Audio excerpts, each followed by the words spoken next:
Is there something that you need to change for self-care? Is there something that really, if it were another way, you would feel so much better about yourself?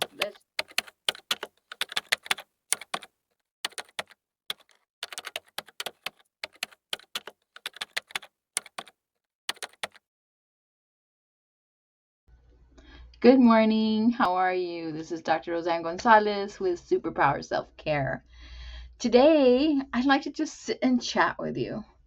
I'd like to sit and chat with you about change, right? This is part of self care as well.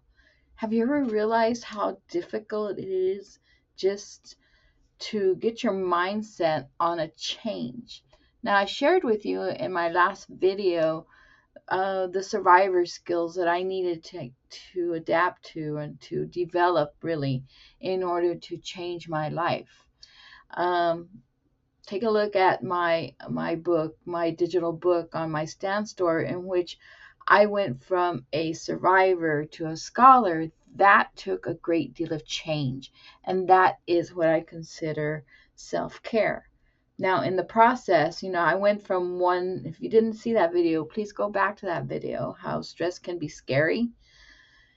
It was an eye opener, especially for me, growing up very introverted and overprotected. Let's put it that way with my parents. To fall into an abusive situation, not just once, but twice, right? And so, yes, my story will inspire you. Take a look at my Stand story. I'd appreciate that.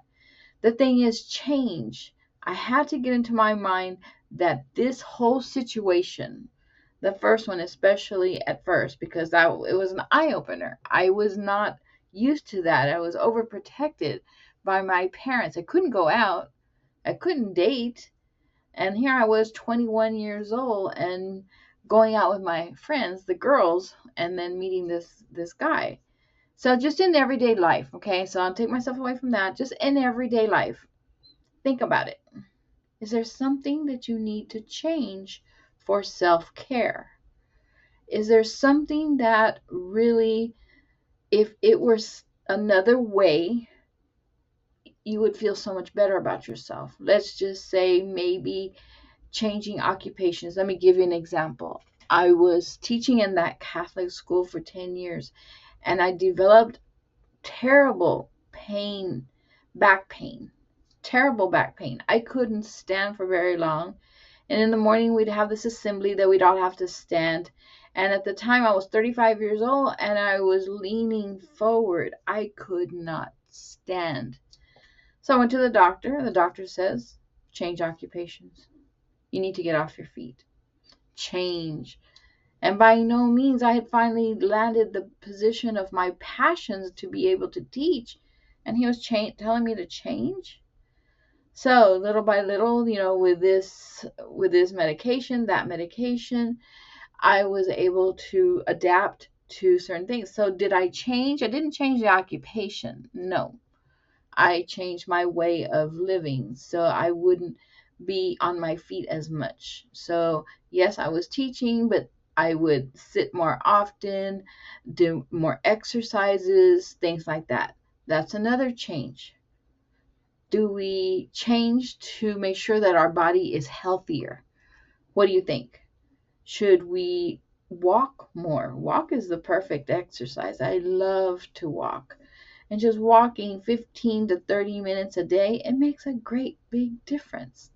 Change brings self-care in your diet. Now, recently tried this, and this is me. You can tell, I love sugar.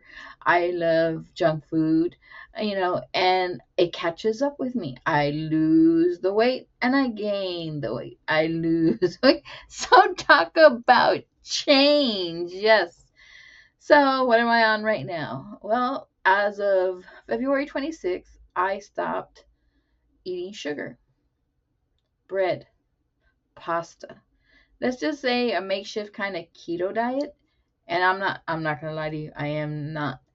I feel so much better. It just feels like that inflammation has gone down. Change. change for self-care, right? For better health. So here we are with diet, exercise, walking. Now I try to do that once in a while. It's just the weather here in Texas is crazy. One day it's in the 80s, the next day it's in the 30s. So then I go to my YouTube, yay, and I pull up a video and I start walking in the room. It's not the same, but I'm not sitting on the sofa like a friend of mine says. So change. How about changing relationships? Oh, I can tell you, when and my daughter just went through a breakup and it was traumatizing. That was a big change. It just affected all of us. I went over there, stayed the weekend with her, consoled her. That's major change, right?